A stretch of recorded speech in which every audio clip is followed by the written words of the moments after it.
მოგესალმებით მეგობრებო, მე ვარ მამუკა კაუთხელიშვილი, გრაფიკოსი, დიზაინერი. ძალიან დიდი ხანია მეთოდა გამეკეთებინა ბლოგი, სადაც ავტორთავდი ვიდეო გაკვეთილებს, საკუთარ ნამუშევრებს და სხვა ინფორმაციულ კონტენტს. აქამდე დროის სიმცირის გამო ეს ყველაფერი ვერ მოვახერხე, მაგრამ როგორც იქნა, დავიწყე ყველაფრის კეთება და დღეიდან უკვე ვეცდები, რომ აქტიური ვიყო ხოლმე საიტზე. როგორც ხედავთ, ეს არის ჩვენი პირველი გაკვეთილი, მაგრამ სამ გაკვეთილზე გადავალთ, მინდა გითხრათ საიტის შესახებ ორი სიტყვით. ეს არის kauthelishvili.com.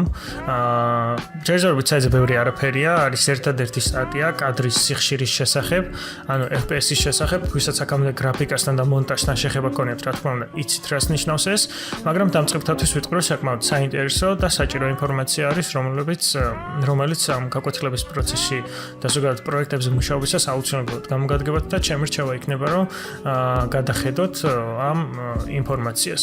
თვითონ საიტზე მინდა ვთქვა, რომ ჯერჯერობით სმარტფონებზე მიუწვდომელია და ტაბლეტებზე, რადგან არის responsive, თლიანად ჩემი ძალებით არის გაკეთებული და ასევე მინდა გთხოვოთ, რომ თუ რაიმე პრობლემას აღმოაჩენთ კონტაქტის ფორმის მეშვეობით, ეს ყველაფერი გამომიგზავნოთ.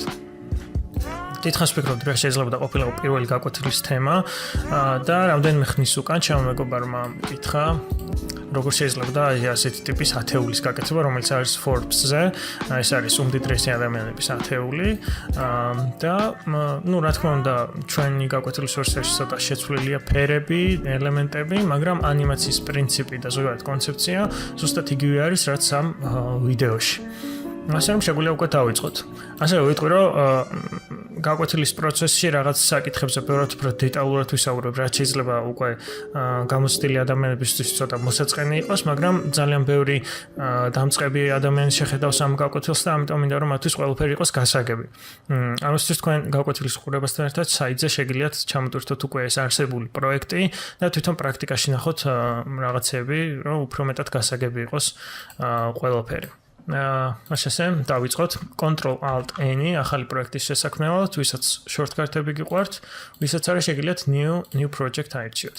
შექმნათ ახალი კომპოზიცია 1920x80, ანუ full HD რეზოლუცია და frame rate, ანუ კადრების სიხშირე დავყენთ 30-ზე.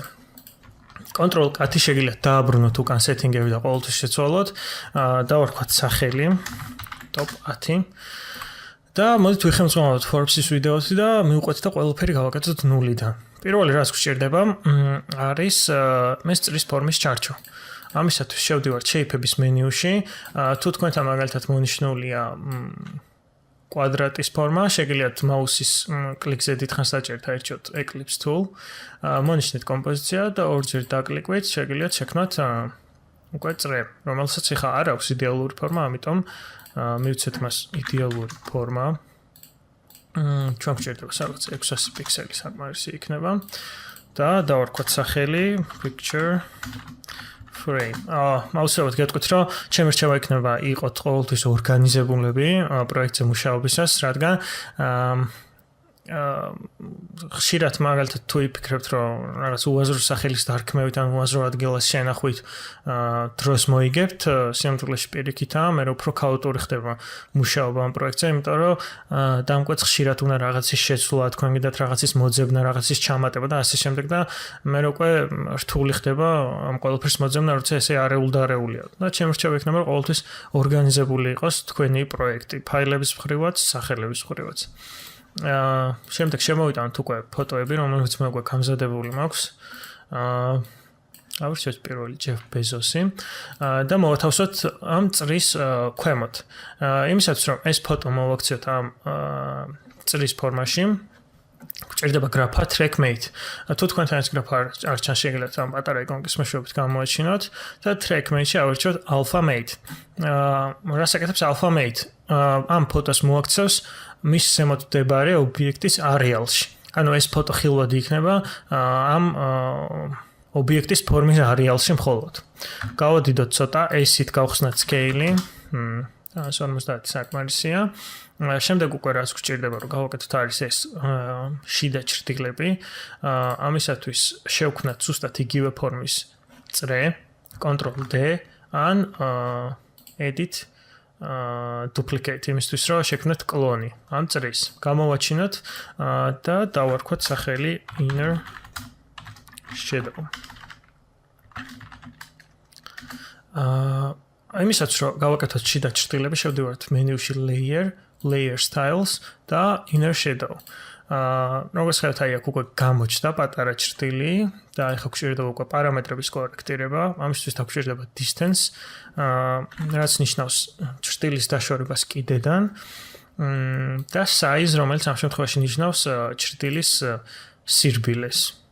აქვე მინდა გითხრათ, რომ ტექნიკური ტერმინების ქართული შესატყვისების პოვნა ცოტა მიჭირს, იმიტომ რომ არ მქონია აქამდე შეხება და ბევრი ესეთი ქართულენოვანი შესატყვისი არ ვიცი, მაგრამ და თავიდან ცოტა შეიძლება სოციალურად მოგეჩვენოთ, მაგრამ მომავალში მეც უფრო დავიხვეწები და ვეცდები, რომ მაქსიმალურად ქართულად ვისაუბრო ხოლმე.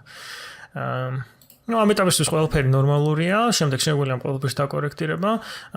ეხლა რაც გვინდა გავაკეთოთ არის, რომ თეთრი ფონის მაგივრად ეს ჭრილი ეცემოდეს უკვე ფოტოზე, ამისთვის შევდივართ mode-ში და ნორმალის მაგივრად ვირჩევთ multiply. და როგორც ხედავთ, ეს ჭრილი უკვე ეცემა ფოტოზე. ამ ეტაპზე საკმარისია. შემდეგ შეგვიძლია ეს ყველაფერი დავაკორექტიროთ. შემდეგში რაც გვჭირდება უკვე ეს არის გარშემო კონტური და გარდამავალი ფერი თვითონ ამ ფოტოზე, მაგრამ აქამდე გვჭირდება რომ შევქნათ ბექგრაუნდი, რომ ეს ფერები უკვე ვიცოდეთ, რა ფერები გვინდა რომ მოიქცეს თვითონ ამ ფოტოებზე. ამისთვის შევქნათ ახალი solid-ი, დავარქვათ background და ფერს ამ შემთხვევაში მნიშვნელობა არ აქვს, რადგან ჩვენ გამოვიყენებთ effects gradient ramp, რომელიც საშუალებას გვაძლევს ორი ფერისგან გავაკეთოთ გარდამავალი ესეთ გრადიენტი და შეგვიძლია ავირჩიოთ ფერები. მე უკვე გაკვეთილის მიხედვით შერჩეული მაქვს ფერები, რომელიც გამოვიყენე. ამიტომ ამ კოდებს პირდაპირ ჩავაკოპირებ. თქვენ შეგიძლიათ რა თქმა უნდა ეს ფერები შეცვალოთ, თქვენი სასურველი ფერები არჩიოთ. ramp shape-ში linear-ის მაგალითად ავირჩიოთ radial და ცოტა შეგვიძლია ამ წერტილების მეშვეობით ვაკონტროლოთ ფერების დაცემის კუთხე და ინტენსიურობა. თუ სიზუსტე გჭირდება, შეგიძლიათ გამოიყენოთ ეს პარამეტრები, მაგრამ ამ შემთხვევაში დიდი მნიშვნელობა არ აქვს ამ სიზუსტეს, შეგვიძლია თვალის ზომით და გემოვნებით შევარჩიოთ როგორ გვინდა. მე მგონი ნორმალურია. ეხლა უკვე შეგვიძლია გადავიდეთ და გავაკეთოთ გარდამავალი ფერი თვითონ ფოტოზე. ამისთვის კიდევ ერთხელ დაგვჭირდება ზუსტად იგივე ზომის წრე. დავარქვათ color overlay. შემდეგ fill-ში, fill-ზე დაჭერით solid color-ის, მაგრამ ავირჩიოთ linear gradient და როგორც ხედავთ, როგორც ავირჩიეთ gradient-ი, გამოჩნდა მონაკვეთი, რომელიც საშუალებას გვაძლევს, რომ ვაკონტროლოთ ფერების დაცემის კუთხე და ესეთი როგორი გარდამავალი იქნება თვითონ ეს ფერები ერთმანეთში. რაც შეეხება თვითონ ფერებს, იმისაც რომ მარტივად ავირჩიოთ ეს ფერები და არ მოგვიწევს კოდების ჩაკოპირება, მოვნიშნოთ background-ი და effect control-ის პანელში არის ეს ბოქლომი, რომელიც შეგვიძლია ჩავკეტოთ, ანუ რაც არ უნდა გადავიდეთ სხვა ობიექტზე, ეს პანელი მაინც ისევ დარჩება background-ისთვის. შემდეგ გადავიდეთ color overlay-ზე და ავირჩიოთ ფერები. ეს ერთი, ეს მეორე. როგორც ხედავთ, უკვე გვაქვს ეს ფერები. ეხლა რაც უნდა გავაკეთოთ არის, რომ ეს იყოს გარდამავალი თვითონ თავარ ფოტოზე, ამისათვის შევდივართ კიდევ ერთხელ mode-ში და ნორმალის, მაგრამ ვირჩევთ color. როგორც ხედავთ, უკვე გვაქვს ეს გარდამავალი ფერები ფოტოზე, მაგრამ ცოტა ბევრია, ამიტომ სადღაც შეგვიძლია გავაკეთოთ 70%. opacity რო გავხსნათ, ამისათვის უნდა დავაჭეროთ TS. მაგრამ როგორც ხედავთ, ფერი, მაინც ამ ფოტოს ფერი მოქმედებს თვითონ გარდამავალ ფერზე, ამიტომ ფოტო უნდა ვაქციოთ შავ-თეთრად, ამისთვის დაგვჭირდება tint. აი ესე უკეთესია. მივდივართ უკვე საბოლოო შედეგისკენ, შემდეგი რაც გვჭირდება არის ეს stroke გარშემო, ამისთვის კიდევ ერთხელ დაგვჭირდება ზუსტად იგივე ფორმის წრე, რომელსაც მოვათავსებთ სულ ზევით.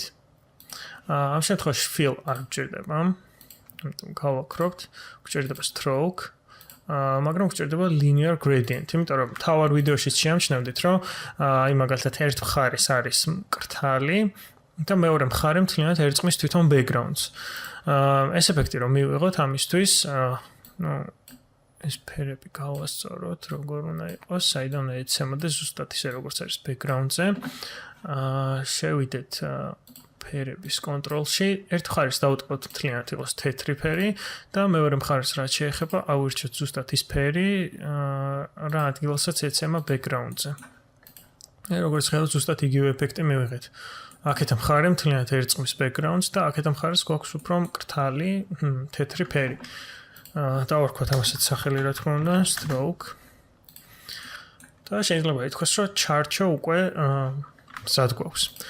შემდეგი რაც უნდა გავაკეთოთ არის შევქმნათ ციფრი თავის chart-ოსთან ერთად. გავაკეთოთ chart-ო, კიდევ მოვნიშნოთ კომპოზიცია, ორჯერ დაკლიკვით შევქმნათ ახალი წრე, მაგრამ ამ შემთხვევაში გვჭირდება solid color. შევცვალოთ წრის რეზოლუცია, დავაყენოთ 250-ზე. ნორმალურია მე მგონი. კი. დავარქვათ number circle და მოვათავსოთ აი აქ მარჯვენა კუთხეში. ვიდეოში დააკვირდებით, რომ ეს წრე თანაბრად არის ორივე მხარეს დაშორებული მთავარი წრისგან, ანუ ჩარჩოსგან. ეს რო გავაკეთოთ, კიდევ ერთხელ დაგვჭირდება მთავარი წრის კლონი, Ctrl-D-ი, რა თქმა უნდა, და ამისათვის ორიგინალისგან ცოტა რეზოლუციაში უფრო დიდი გავაკეთოთ, მაგალითად 620. დავარქვათ სახელი, მაგათ ეს იყოს number mate. მოვათავსოთ ზევით, წრის ზევით და track mate-ში ამჯერად ავირჩიოთ alpha inverted mate. ანუ რაც ამ შემთხვევაში ხდება არის, რომ პირიქით მის ზედამდებარე ობიექტის არეალში ეს არ გამოჩნდება. ანუ ფოტოს შემთხვევაში ხო იყო, რომ alpha mate-ის დროს ფოტო ჩანდა ზედა ობიექტის არეალში. ამ შემთხვევაში არის ეს ყველაფერი პირიქით. და ამიტომ სადაც არ უნდა წავიღოთ ახლა ეს წრე, ყოველთვის გვექნება თანაბრად მოჭრილი მთავარი წრისგან. რაღაც საინტერესო ეფექტს აქვს ჩემი აზრით. შემდეგ რაც გვჭირდება არის text layer-ი ციფრისთვის. დავარქვათ 1. გავზარდოთ ცოტა ზომაში და მოვაქციოთ ცენტრში. თვითონ ამ წრის ცენტრში. ამ შემთხვევაში შეგვიძლია რომ გავაკეთოთ ეს თვალის ზომით, მაგრამ თუ გჭირდებათ რომ იყოს ზუსტად ცენტრში, ამისათვის გავხსნათ პეთი ამ წრის position და გავხსნათ პეთი ამ ციფრის positions. დავაკოპიროთ ეს position ციფრზე და მოვაქციოთ ცენტრში. ამ შემთხვევაში ცენტრში არ მოექცა ეს ციფრი, იმიტომ რომ ციფრისთვის საწყისი წერტილი, პოზიციის საწყისი წერტილი არის ქვედა მხარეა, ეს სულ ქვემოთ შუაში მხარე. იმისაც რომ ეს შევცვალოთ, შეგვიძლია აზე დაჭერით, anchor point-ის გამოყენებით და ზუსტად იმის ნახევარი უნდა მოვაქციოთ, რა ზომისაც არის თვითონ ეს ციფრი, მაგრამ ასევე არსებობს ძალიან კარგი უფასო სკრიპტი reposition anchor point, რომელთაც მარტივად შეგიძლიათ მონიშნოთ ციფრი,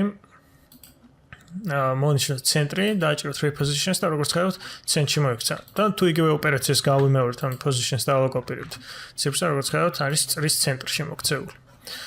ეს თუ რა თქმა უნდა გვჭირდება რომ ძალიან ზუსტად მოვაქციოთ ცენტრში და ასე შემდეგ. ამ შემთხვევაში თვალის ზომით უკეთესი იქნება, იმიტომ რომ მომავალში ჩვენ დაგვჭირდება პარალაქსის ეფექტის გაკეთება და 3D ობიექტებად გადაქცევა ამ ყველაფერს, ამიტომ იქ არ დაგვჭირდება ასეთი ტიპის სიზუსტე.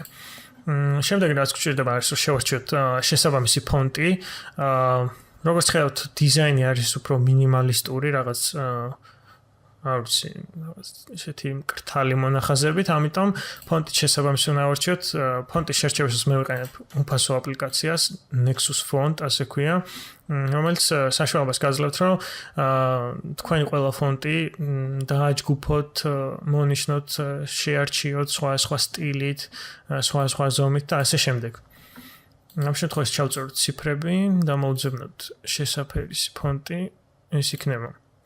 აი ზუსტად ეს ფონტი რაღაც ისეთი მონახაზები აქვს ზუსტად როგორც ჩვენ გვაქვს ახლა დიზაინში, ამიტომ მოვნიშნოთ ტექსტი და ამ სახელით მოვძებნოთ ფონტი, როგორც ხედავთ ეს არის ზუსტად. ნუ ციფრიც გვაქვს, შეგვიძლია რომ ცოტა გავზარდოთ კიდევაც, აი ასე. ისეთ მეტია მე მგონი. ეს ციფრიც გვაქვს როგორც ჩანს უკვე, შემდეგი რაც გვჭირდება რომ გავაკეთოთ არის რომ დავაწეროთ ტექსტები. ამისთვის შევქმნათ კიდევ ახალი text layer-ი და დავაკოპიროთ სახელი. რა თქმა უნდა After Effects-ი ყოველ შეგიძლიათ რომ ტექსტი Word-დან ან ნებისმიერ ადგილიდან გადმოაკოპიროთ. ამისთვის დაგჭირდება ქართული ფონტი, ისევ შეგიძლიათ რა თქმა უნდა გამოიყენოთ Nexus ფონტი, შეგიძლიათ აქაც ჩააკოპიროთ ტექსტი და მე მაგალითად აი ქართული ფონტები მაქვს დაჯგუფებული და აქ მოძებნოთ, მაგრამ მე როგორც მახსოვს ამისთვის გამოვიყენე GFIC. აი ზუსტად ეს. პარაგრაფში მოვნიშნოთ მარცხენა განლაგება. და ცოტა ჩემი აზრით გავზარდოთ ტექსტის ზომაში 150 და მოვათავსოთ მარჯვენა მხარეს. თავარი ტექსტი გვაქვს უკვე. გადავიდეთ მეორე ტექსტზე, სადაც უნდა ჩავსვათ უკვე ამ ადამიანის საქმიანობა. ამისათვის მეორე ფონტს რაც შეიძლება გამოვიყენოთ თუ სწორად მახსოვს GA იმერი. Okay. და ვირჩიოთ ზომაში 40. აი ესე მოვათავსოთ. 40 ან 25 ან 36. ესეთი კაი ზომა იქნება. როგორც ხედავთ, უნდა მოვაქციოთ ეს ყველაფერი ცენტრში, ამიტომ მოვნიშნოთ ქვედა საწყისი ობიექტი და შემდეგ უკვე shift-ზე დაკლიკვით მოვნიშნოთ ყველაფერი. რა თქმა უნდა შეგიძლიათ მაუსით გადაადგილოთ შემდეგ ეს ყველაფერი, მაგრამ ასევე შეგიძლიათ shift-ით და ისრების მიმართულებით აკონტროლოთ მათი გადაადგილება და ბევრად უფრო ზუსტად დასვათ სასურველ ადგილას. შემდეგ უკვე გვჭირდება კიდევ ერთი ტექსტი. ამისთვის გამოვიყენოთ Ctrl-D. რადგან იგივე ფონტით უნდა დავაწეროთ და თითქმის იგივე ზომით, სადაც ჩავსვავთ მის ასე ვთქვათ ფინანსებს, ცოტა გავზარდოთ ეს შეგვიძლია იყოს 40 ესე როა. ჩამოვწიოთ ცოტა ქვევით. შეიძლება ითქვას, რომ ყველაფერი უკვე თითქმის მზად გვაქვს. ჩემი აზრით უბრალოდ კარგი იქნება თუ ამ ჭრტილებსაც გავუკეთებთ inner shadows, როგორც გავუკეთეთ ამ ფოტოს. ამ შემთხვევაში პირდაპირ ტექსტზე შეგვიძლია ეს გავაკეთოთ layer styles inner shadow. შევცვალოთ პარამეტრები, შევცვალოთ დისტანცია 2-მდე და size 4-ზე. ნორმალურია. ყველაფერი მზად გვაქვს, უბრალოდ ცოტა შეგვიძლია ამას სისქე მოვუმატოთ. ყველაფერი მზად გვაქვს, სანამ გადავალთ უკვე ხა background-ის ელემენტებზე, მანამდე გავაკეთოთ შემდეგი რამ. იმისათვის რომ 3D კამერამ აღიქვას ეს ობიექტებიც უნდა იყოს 3D. ამიტომ მოვნიშნოთ ობიექტები, რომლებიც გვინდა რომ იყოს 3D, background-ი ამ შემთხვევაში რჩება 2D და აი ამ კუბიკის იკონკის ქვემოთ ყველგან უნდა მოვნიშნოთ რომ ჩაერთოს ეს 3D ფუნქცია. ეს ობიექტები გადაიქცეს 3D-თ. შემდეგ გვჭირდება რომ გავაკეთოთ კამერა და ვირჩიოთ 35 მმ-იანი პრისეტი, რაც იმას ნიშნავს, რომ ზუსტად იგივე თვისება ექნება, რაც ექნებოდა 35 მმ-იან ლინზას, 35 მმ-იან სენსორს კამერაზე. კამერაზე ძალიან ბევრი შეგვიძლია ვისაუბროთ After Effects-ში და მომავალში გვექნება ისეთი გაკვეთილები, სადაც უფრო დეტალურად განვიხილავთ, მაგრამ ამ შემთხვევაში უკვე ეს საკმარისი იქნება, რომ გავიაროთ ამ გაკვეთილისთვის. ასევე შევქმნათ კამერისთვის კონტროლერი, ამისთვის შევქმნათ ახალი null object-ი, დავარქვათ სახელი. იმისათვის რომ სახელი შევცვალოთ null object-ს, აუცილებელია Ctrl Shift Y-ს დააჭიროთ. ჩავწეროთ კამერა controller და ვაქციოთ ესეც 3D ობიექტად. შემდეგ აი ამ თოკის მეშვეობით, რომელსაც ქვია parent, თუ ეს თქვენთან არ ჩანს, შეგიძლიათ მარჯვენა კლიკით გამოაჩინოთ ზუსტად აი აქედან. აი ამ თოკის იკონკის მეშვეობით დავაკავშიროთ კამერა კამერის კონტროლერს, რაც იმას ნიშნავს, რომ კამერა მთლიანად მიბმული არის ამ კონტროლერზე და ამ კონტროლერის მოქმედება უკვე ნიშნავს ამ კამერის მოძრაობას. როგორც ხედავთ უკვე, პეთი შეგვიძლია გავხსნათ position და როგორც ხედავთ უკვე კამერას აქ ის თვისება, რომ კამერის მოძრაობისას ის 3D ობიექტები უკან მოძრაობენ. მაგრამ არ გვაქვს ის პარალაქს ეფექტი, რომელიც აი მაგალითად თუ დააკვირდებით აქ მოძრაობისას ფოტო სხვა დოზით მოძრაობს და ჩარჩო და ტექსტი სხვანაირად, იმიტომ რომ ფოტო ამ შემთხვევაში კამერისგან არის უფრო მეტად დაშორებული. ანუ როგორც რეალობაში იქნებოდა მაგალითად რაც უფრო შორს არის ობიექტი, მით უფრო ნელა აღიქმება მისი მოძრაობა და ნაკლებად აღიქმება მისი მოძრაობა. ზუსტად იგივე პრინციპია, იგივე სიმულაცია ხდება After Effects-ში.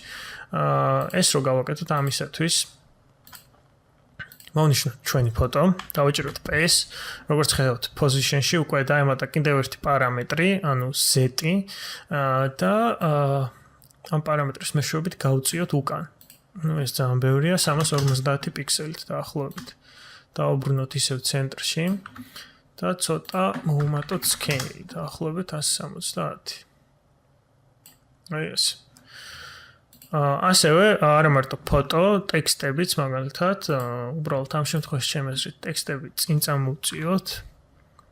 ამისათვის დაგვჭირდება დაახლოებით -150 პიქსელი იქნება საკმარისი.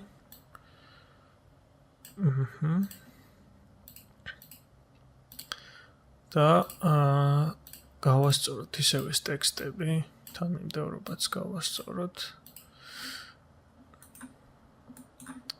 ცოტა ასე ავწიოთ.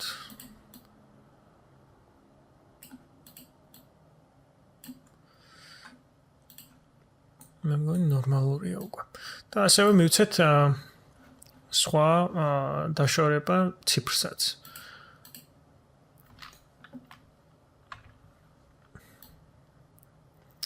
შემეძრით ეს ცოტა უკან წავწიოთ, დაახლოებით 50 პიქსელით. და ეს ერთიანი პირიქით უფრო კამერასთან ახლოს მოვიყვანოთ 50 პიქსელით. აი ასე.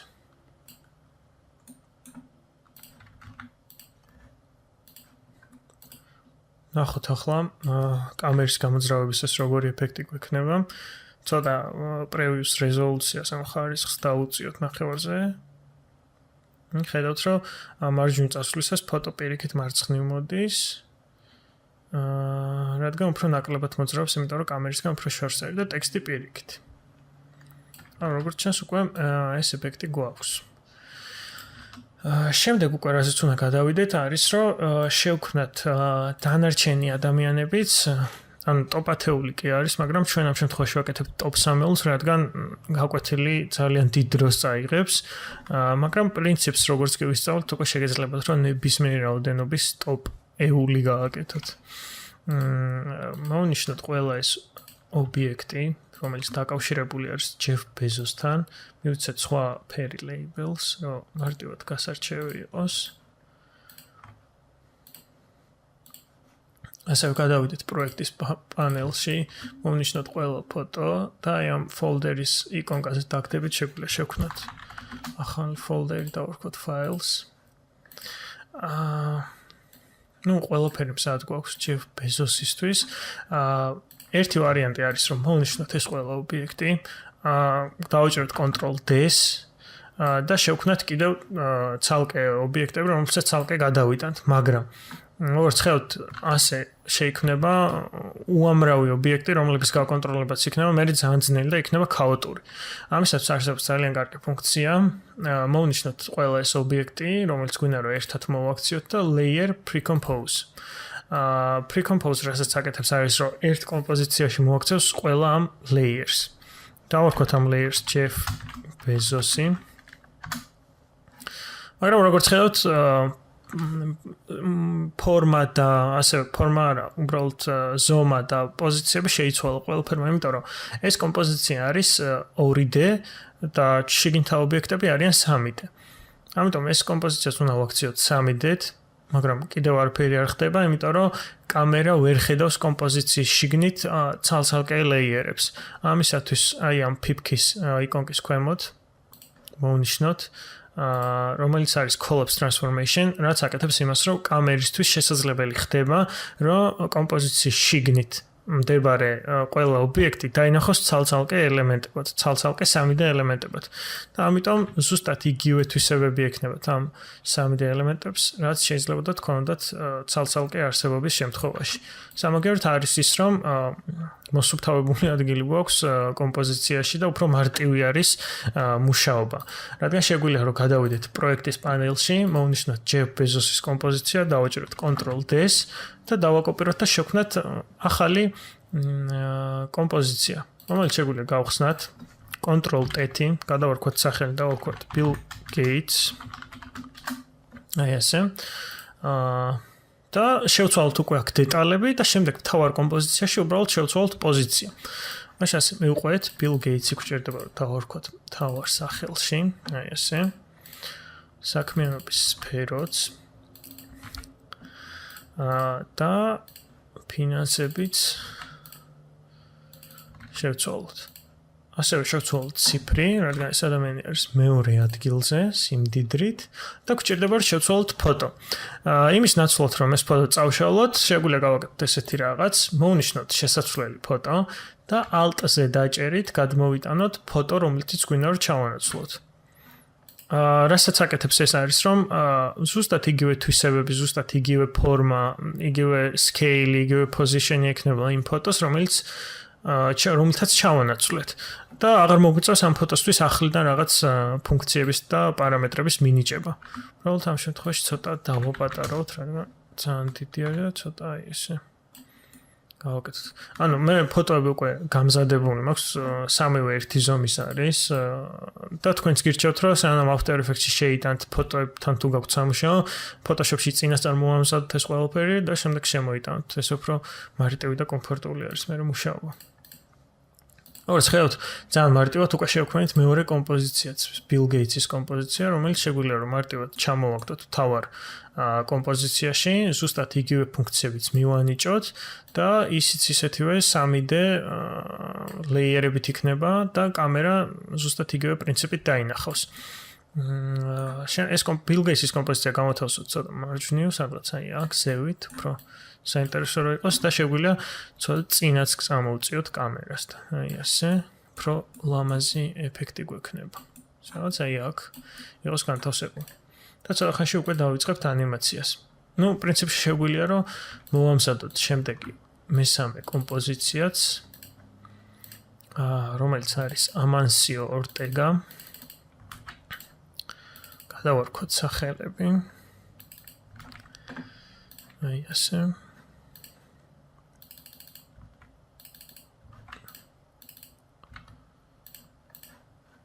და ფინანსებით შევცვალოთ. და ასევე შევცვალოთ ციფრი. ფოტოზე გავიმეოროთ ზუსტად იგივე პროცესი. აი ასე. და Ctrl+K კომპოზიციასაც დავარქვათ შესაბამისი სახელი. და ოკეი. მოით ეს კომპოზიციებიც მოვათავსოთ ერთ ფოლდერში, აი ასე. დავარქვათ comps. და უკვე მესამე კომპოზიციაც მზად გვაქვს.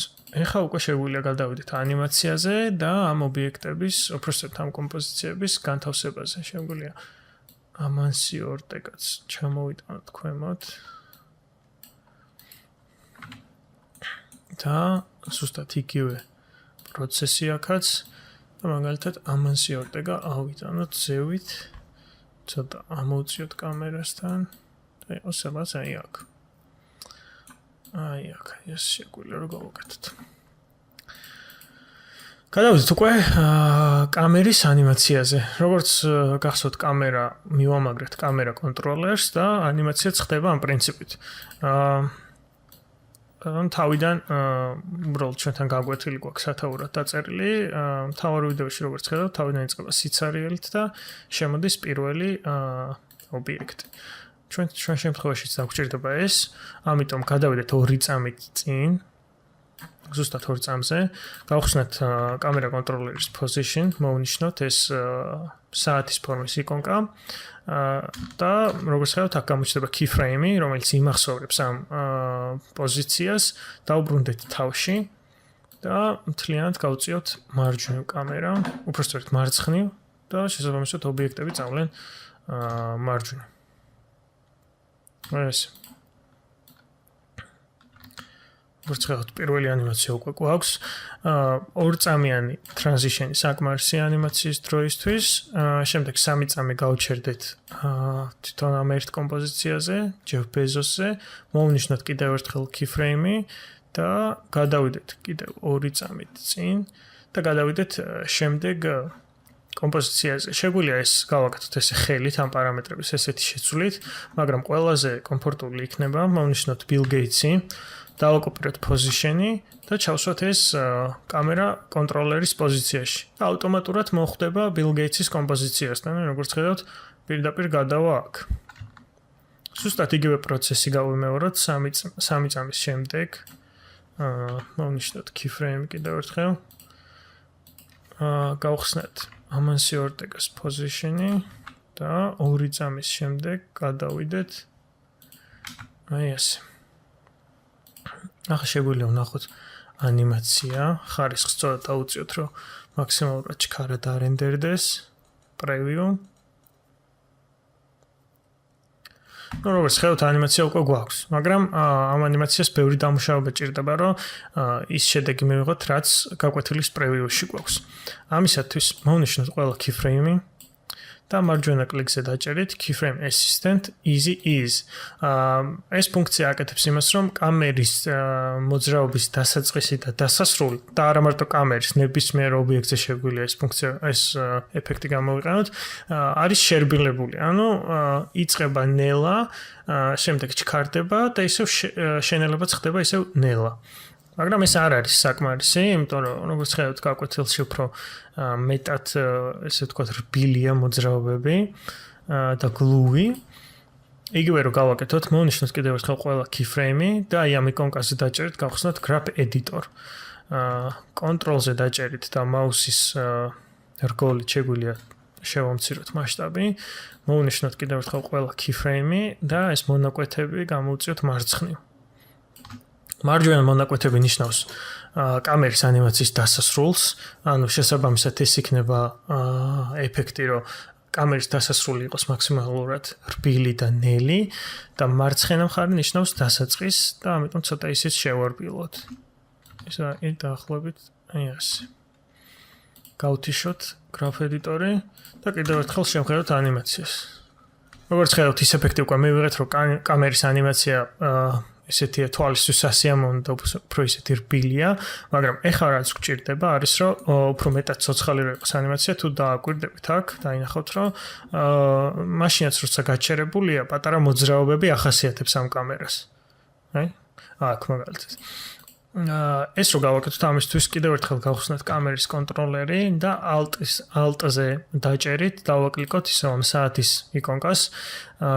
გრაფაში უნდა ჩავწეროთ wiggle გავხსნათ ჭხილი და ჩავწეროთ 0.5 და 30.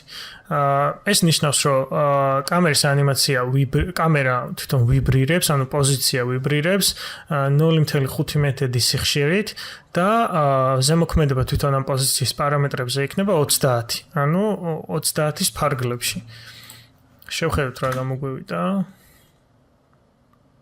როგორც ხედავთ, უკვე მოძრაობა აღიქმება, შეგვიძლია მოუმატოთ მოძრაობას ცოტა. მაგალითად 35 და ინტენსიურობასაც მოუმატოთ ცოტა. შევხედოთ. როგორც ხედავთ, უკვე მოძრაობა გვაქვს. შემდეგ ანიმაციაზეც გვაქვს ეს მოძრაობა. ფაქტიურად კამერის ანიმაცია უკვე დავასრულეთ. აი ესე.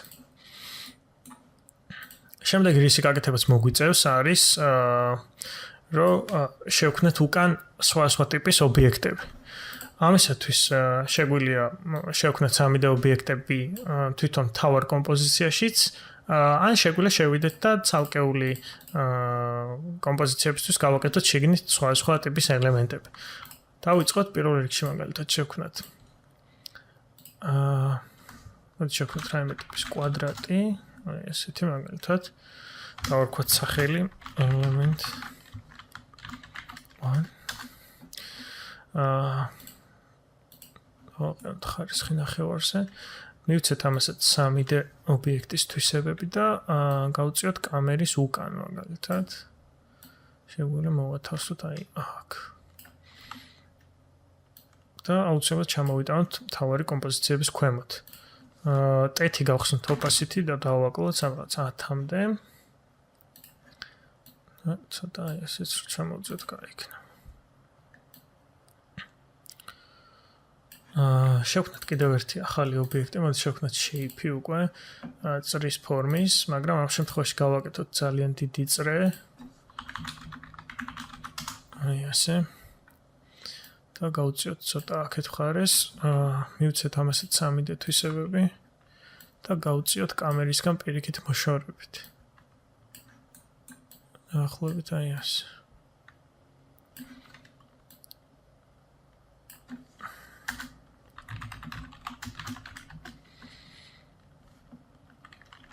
ამასაც რა თქმა უნდა დავაკლოთ opacity და დავუსვათ აი ესე დაახლოებით.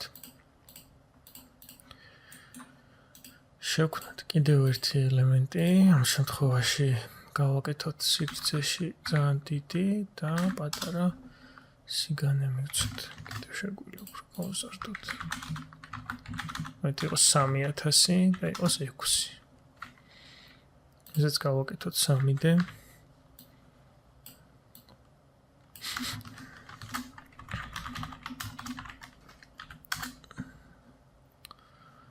და აქაც opacity-ს დაუწიოთ. შეგვიძლია საერთოდ 5 იყოს. აი ეს.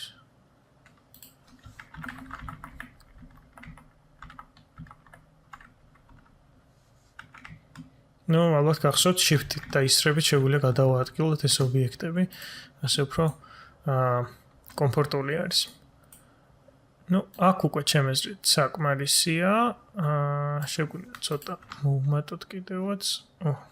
ეს არ გვინდა. პერექტივას 15 მაგალითად ეს. აი ესე. შეგვიძლია დავაკოპიროთ ჩვენი კუბიკი. შევცვალოთ სახელი და ზომაც მაგალითად იყოს 100. და ესეც დავიყვანოთ სხვაგან მაგალითად შეგვიძლია იყოს აი აქ კუთხეში აი ესე ზედა კუთხეში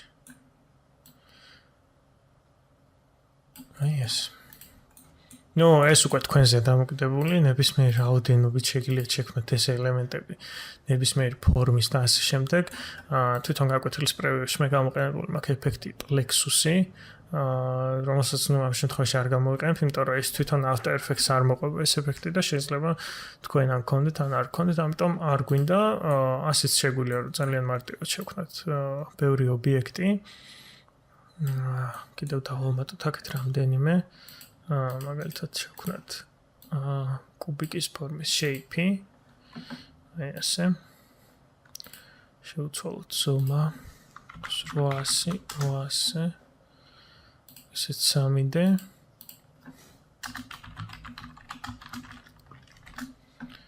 მონის მეხუთე ელემენტია კი ჩამოვიდავთ ქვემოთ და შევცვალოთ ადგილი აი ასე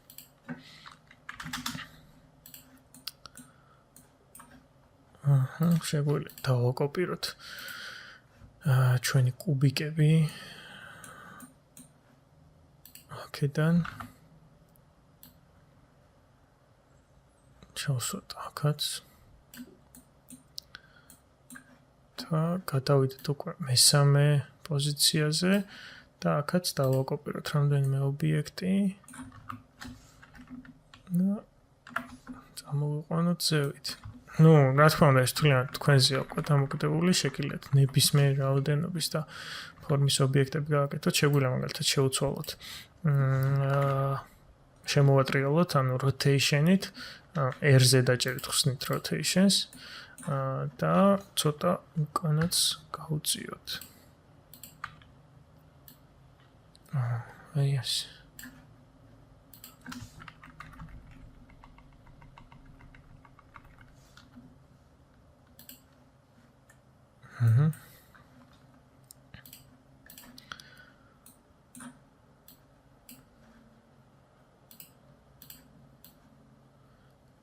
დავარენდეროთ კიდევ ერთხელ, გადავხედოთ რა გამოგვივიდა.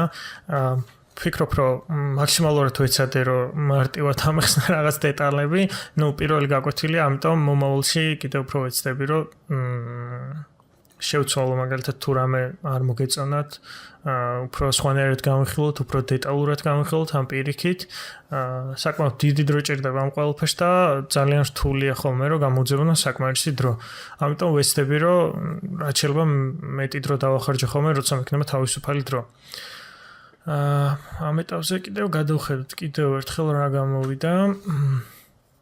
როგორც ხედავთ, მივიღეთ ზუსტად ის ეფექტი, რაც გვინდოდა. ის პარალაქსის ეფექტი, ანიმაციის ესეთი რაღაც სირბილე, გლუი გადასვლები. შემდეგ უკვე რაც შეგვიძლია გავაკეთოთ, რა თქმა უნდა ეს ელემენტები თუ ხელს გიშლით, აქ შეგიძლიათ იგივე პრინციპით მოაქციოთ ერთი კომპოზიციის ქვეშ და შემდეგ უკვე მიანიჭოთ 3D თვისება, როგორც გავაკეთეთ ამ კომპოზიციების შემთხვევაში. ასევე შეგიძლიათ უკვე რომ ფერები ნებისმიერ დროს შეცვალოთ, რა თქმა უნდა, ჭრდილი ასე შემდეგ და ასევე შეგიძლიათ რომ დააკორექტოროთ ეს ყველაფერი adjustment layer-ით. და ვარქვათ ამ adjustment layer-ს სახელი final work და მაგალითად ვირჩევთ curves, რომელთაც შეგვიძლია ვაკონტროლოთ highlight-ები, shadow-ები და ასევე ცალკეული ფერები. ამ შემთხვევაში ცოტა დავუწიოთ highlight-ებს, ცოტა მოვუმატოთ, აი ასე. და ასევე შევამციროთ ცოტა ლურჯი. აი ასე მომწვანო ფერისკენ წავიყვანოთ, წითელს შეგვიძლია მოვუმატოთ. მე მგონი ძალიან არ გვინდა. მწვანესაც შეგვიძლია რომ ასე ცოტათი მოვუმატოთ.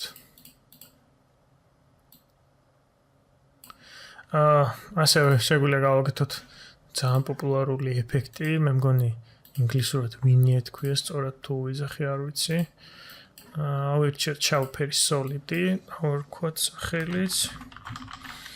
და ჩამოვიტანოთ final work-ის ქვემოთ. ასევე, როდესაც გვაქვს მონიშნული ნებისმიერი ტიპის ობიექტი, ამ შემთხვევაში solid-ი, shape-ზე ორჯერ დაჭერისას ვქნით მასკას. მაგალითად ავირჩიოთ წრის ფორმის shape-ი და ორჯერ დაკლიკვისას, როდესაც მონიშნული გვაქვს solid-ი, შეიქმნება მასკა. მაგრამ ამ შემთხვევაში ჩვენ გვჭირდება ეს მასკა იყოს შემოbrunებული, ანუ პირიქით, ამის გარეთ მხარი ჩანდეს მხოლოდ, ამიტომ subtract ავირჩიოთ მასკაში და მოვუმატოთ სირბილეს, რაღაც 300 და გავუწიოთ უკან. ახლობთ აი ეს 250. ტეთი დავუწიოთ opacity-ს, სადღაც 60-მდე. ჩემს ალბათ 50-მდე ჯობია, აი ასე. შეგვიძლია M-ზე დაჭერით ხსნით მასკას. ორჯერ თუ დააწვევით, გაიხსნება უკვე მასკის პარამეტრებიც. 350-ზე დავაყენოთ ეს. როგორც ხედავთ, მივიღეთ საბოლოო შედეგი, რაც გაკვეთილის პრევიუში ჰქონდა. ერთადერთი რისი გაკეთებაც შეგვიძლია ახლა არის, რომ გავუკეთოთ ამ ყველა ობიექტს motion blur-ი. motion blur-ი ზოგადად ძალიან როგორც თქვა, ძალიან ართულებს რენდერს, უფრო მეტი დრო ჭირდება, მაგრამ როდესაც დრო გაქვთ არ გეჩქარებათ, შეგიძლიათ ყოველთვის გამოიყენოთ, ყოველთვის კარგ ეფექტს მოგცემს. motion blur-ის ჩართვა შეგვიძლია ზუსტად აი ამ იკონკიდან, აი ამ წრეების იკონკიდან, აი ასე და ასევე უნდა შევიდეთ ცალკეულ ობიექტებში, სადაც 3D ლეიერები გვაქვს გაერთიანებული, აქაც მოვუნიშნოთ. დაუცილებლად მოვუნიშნოთ კომპოზიციასაც. აი ასე.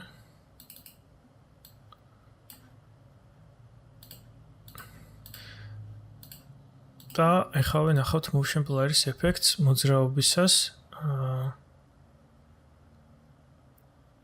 როგორც ხედავთ, აი აქ მოძრაობაში ყოველთვის მოძრაობაში ჩანს ობიექტი ჩვეულებრივად, მაგრამ ჩვეულებრივად შევიარაღებული თვალითაც ჩანს, რომ რეალობაშიც, როდესაც ობიექტები მოძრაობენ, ისეთი მკვეთრი არ არის მათი გამოსახულება და როგორც კი motion blur-ს ჩავრთავთ აქედან, აკვირდებით, რომ მოძრაობისას როგორი ეფექტი აქვს ობიექტებს. როგორც ექნებოდათ რეალობაში მათ. ამიტომ როცა არ გეჩქარებათ საკმარისი დრო გაქვს, შეგიძლიათ ყოველთვის გამოიყენოთ motion blur-ი. ახოთ კიდევ ერთხელ დავარენდეროთ preview. როგორც ხედავთ, ეს იყო ჩვენი გაკვეთილი. მივიღეთ სასურველი შედეგი, რაც გქონდა გაკვეთილის preview-ში. ძალიან დიდი იმედი მაქვს, რომ ამ გაკვეთილიდან რაღაც ისწავლეთ, თქვენთვის რაღაც სასარგებლო აღმოჩნდა. დაწერით კომენტარებში თუ თქვენთვის საინტერესოა ეს ყველაფერი, თუ გინდათ რომ გავაგრძელოთ ამ გაკვეთილების გაკეთება და მომავალში რა ვიცი ძალიან ბევრ საინტერესო გაკვეთილს გვპირდებით, ასევე საიტზე ძალიან ბევრ საინტერესო კონტენტს დავდებ, რომელიც აუცილებლად გამოგადგებათ თუ ამ სფეროში აპირებთ მოღვაწეობას და საქმის გაკეთებას. ძალიან დიდი მადლობა ყურადღებისთვის, ძალიან დიდი მადლობა რომ დაინტერესდით, შევხვდებით მომავალში.